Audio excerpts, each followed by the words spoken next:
জুকে ছেড়ে দিয়ে তার আসনে বসে। এরপর পুরো প্লেনের কন্ট্রোল তার নিজের হাতে নিয়ে নেয়। প্রচন্ড বাতাসে প্লেনটি ডান দিকে ঢুলে পড়ে। এটা দেখে যাত্রীদের মনে পুরোপুরি আতঙ্ক ছড়িয়ে পড়ে আর তারা সিট বেল্ট শক্ত করে বেঁধে নেয়। এয়ার হোস্টেসরা তাদের নিজেদের জীবন বাজি রেখে সেখানে থাকা বাচ্চা এবং বয়স্কদের সাহায্য করতে থাকে। অন্যদিকে ক্যাপ্টেন লিউ তার সর্বোচ্চ চেষ্টা করে প্লেনকে কন্ট্রোল করার জন্য।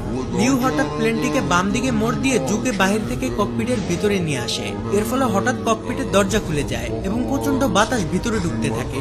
অতিরিক্ত বাতাসের চাপে ভিতরে থাকা সবকিছু ওলট পালট হয়ে যায়। যাত্রীরা ভয়ে চিৎকার চেঁচামেচি করতে থাকে। এমনকি এয়ার হোস্টেসরাও এক একজন সিটকে পড়ে যায়। ঠিক তখনই তাদের সকলের সামনে অক্সিজেন মাস্ক নেমে আসে আর এয়ার হোস্টেসরা অনেক কষ্ট করে যাত্রীদের অক্সিজেন মাস্ক পরাতে সাহায্য করে। অন্যদিকে চ্যাংডু এয়ারপোর্ট কন্ট্রোলার কন্ট্রোল রুমের ম্যানেজারকে ডেকে বলে, স্যার, সিচুয়ান 8366 বিমানটি নিশ্চয়ই কোনো বিপদে পড়েছে। পাইলট বলেছে তাদের প্লেনের উইন্ডো শিল্ডে ফাটল ধরেছে। তাই আমি প্লেনটিকে 8000 ফিট নিচে নামিয়ে ডান দিকে ঘুরিয়ে চ্যাংডু সুয়াংলিও ইন্টারন্যাশনাল এয়ারপোর্টে জরুরি অবতরণ করতে বলেছি। কিন্তু প্লেনটি 32000 ফিট উচ্চতায় প্রচন্ড গতিতে বাম দিকে ঘুরে তিব্বতের দিকে এগিয়ে যাচ্ছে। প্লেনের ভিতরে অক্সিজেনের লেভেলও লো হয়ে যাচ্ছে।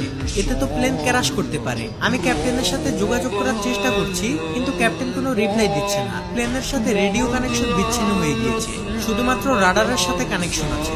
এটা দেখে কন্ট্রোল রুমের ম্যানেজার সাথে সাথে আশেপাশে সকল এয়ারপোর্টে ইনফরমেশন পাঠিয়ে দেয় এবং মুহূর্তের মধ্যেই সকল এয়ারপোর্টের ফ্লাইট বাতিল করে দেওয়া হয়। প্রতিটি প্লেনের শিডিউল পরিবর্তন করা হয়। টেক অফ করা সকল প্লেনকে হোল্ড করে দেওয়া হয়, এমনকি আকাশে উড়ন্ত সকল প্লেনের রোড চেঞ্জ করে দেওয়া হয়। ইমার্জেন্সি ল্যান্ডিং এর জন্য চ্যাংডু সুয়াংলিও ইন্টারন্যাশনাল এয়ারপোর্টের রানওয়ে খালি করে দেওয়া হয়। সেই সাথে police, fire service, medical team এবং এয়ার ট্রাফিক কন্ট্রোল সহ সকল বাহিনীকে রানওয়ের কাছে অবস্থান নিতে বলা হয়, যাতে যে কোনো খারাপ সিচুয়েশনের মোকাবেলা করতে পারে। এমনকি চায়নার এয়ারফোর্স থেকে প্লেনটিকে সাহায্য করার জন্য 4টি ফাইটার জেট পাঠানো হয় এবং আকাশে অন্যান্য যে সকল প্লেনগুলো রয়েছে সেগুলো থেকে সিচুয়ান 8633 এর সাথে যোগাযোগের চেষ্টা করা হয়, কিন্তু প্লেনটি থেকে কোনো ধরনের রেসপন্স আসে না। যাই হোক, অন্যদিকে ককপিটের দরজা খুলে যাওয়ায় থার্ড ক্যাপ্টেন লিয়াং কোনো মতে ভিতরে প্রবেশ করে ককপিটের দরজা বন্ধ করে দেয়। ফলে প্লেনের ভিতরে বাতাসের চাপ কমে যায়, কিন্তু প্লেন প্রচন্ড ঝাঁকাঝাঁকি করতে থাকে।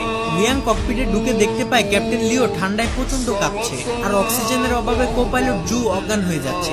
লিয়াং তখন ককপিটে থাকা অক্সিজেন মাস্ক বের করে ক্যাপ্টেনদের পরিয়ে দেয় এবং সে নিজেও পরে নেয়। এরপর লিয়াং কন্ট্রোল রুমের সাথে যোগাযোগ করার চেষ্টা করে, কিন্তু সে বুঝে যায় রেডিও কানেকশন বিচ্ছিন্ন হয়ে গিয়েছে। লিয়াং কোনো মতে প্লেনটিকে নিচে নামানোর চেষ্টা করে, কিন্তু তাদের ভাগ্য এতটাই খারাপ ছিল যে তারা যদি প্লেনটিকে নিচে নামায় তাহলে প্লেন ক্র্যাশ হওয়ার সম্ভাবনা রয়েছে, কারণ তাদের প্লেন তখন তিব্বতের উপর দিয়ে যাচ্ছিল। আর আমরা সকলেই জানি তিব্বতে মাউন্ট এভারেস্ট সহ ছোট বড় অনেক হিমালয় রয়েছে, যেখানে কোনো প্লেনকে সর্বোচ্চ 32 থেকে 34,000 ফিট উপর দিয়ে ফ্লাই করতে হয়। এদিকে প্লেনের ভিতরে অক্সিজেন ফুরিয়ে যেতে থাকে।